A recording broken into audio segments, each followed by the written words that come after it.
Hundreds of bright stars shone in the sky, and the moon peeked lazily out from behind the clouds, illuminating the sleeping town. Cars rarely passed on the road, turning around the next corner and stopping right beside the sidewalk, turning off their lights. But this is of little interest to me, a skinny 25-year-old father who stays at home all day and only rarely leaves his apartment.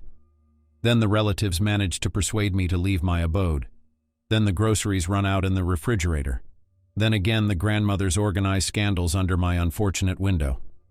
Speaking of my window, this wooden frame with glass is located opposite my bed, at a distance of about half a meter.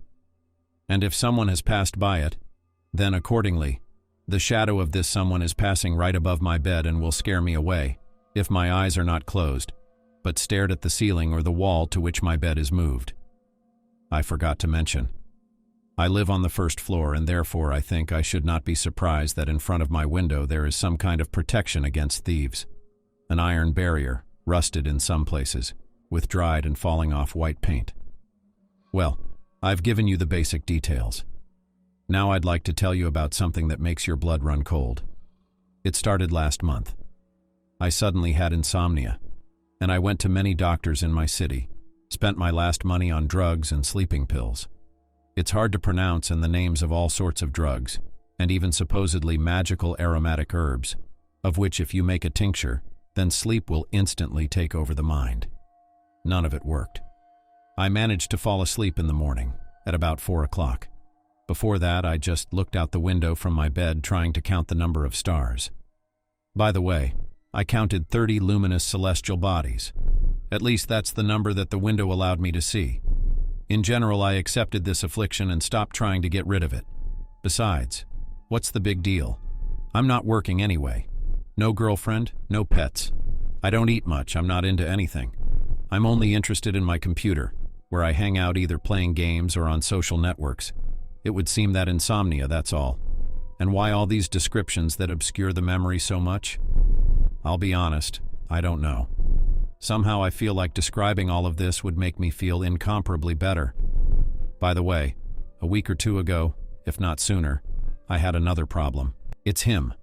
Just him. Now begins what I was talking about a few minutes ago, the thing that makes my blood run cold. He shows up every night at exactly 1 o'clock. He shows up.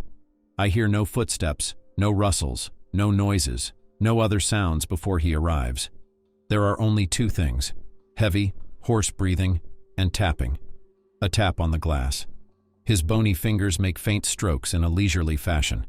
His face is not usually visible. The hood hides his outline. The dim light of the street lamp only makes it clear that he is opaque and is actually standing in front of the window outside. The first time he appeared, it stirred a storm of emotion in me. At first I was shocked and didn't know what to do. Then I wanted to chase him away by going outside and teach him some manners. And do you know why I didn't? Simply because the most important emotion came a second later. Fear. I squirmed in bed, staring at the nocturnal visitor, and it seemed like my heart only pounded when he pounded, creating some kind of ominous duet. And I was afraid to look out even a finger, and just watched silently as his long finger beat on the window with an unnatural curve. A transparent vapor film appeared on the glass where his face had approximately been. Subconsciously, I thought he was watching intently and knew I was frightened. The next night, the moon shone particularly bright, and when he reappeared, I could catch the approximate outline of his face, a creepy, blood-chilling grin down to his ears, revealing another row of sharp and yellow teeth, no lips or nose, and eyes that stare you right in the soul in the worst possible way. The little beads in the equally small eye socket stared at me with a static stare for the entire time he was staring at me. Not a single eyeball turned. That face was memorable for a very long time. Even now, as I write these lines, I feel like if I listen closely, I can hear that knocking again. Along with it, heavy, hoarse breathing. If I look out the window, I can see that creature again. Only this time it won't be behind the framed glass, but in the reflection behind me. That thing visited me for a week. I was terrified every time it came to me. On the third night, I turned away from the window and listened with bated breath to the guest knocking again. The knocks were more intense and aggressive. It was as if he was angry that I wasn't looking at him anymore. I didn't last 10 minutes. Fear had done its thing. I turned to the window and, trying not to catch a glimpse of the creature's face, examined the frame of the window. How I fell asleep I can't remember. My memories are jumbled together, making me remember almost none of the end of the night spent face to face with my nocturnal guest, rather than with my back to him. I can't explain it. And why should I? It's pretty clear. Besides, on the 5th night I realized that he wanted me to look at him and watch his bony finger tapping on my window, making that disgusting sound. And so another sleepless night ensued. The time was almost 1 o'clock, and I was determined to boycott this nocturnal visitor who makes me shrink in bed every night and pray for it to end.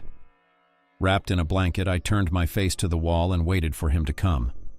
And then came the first knock.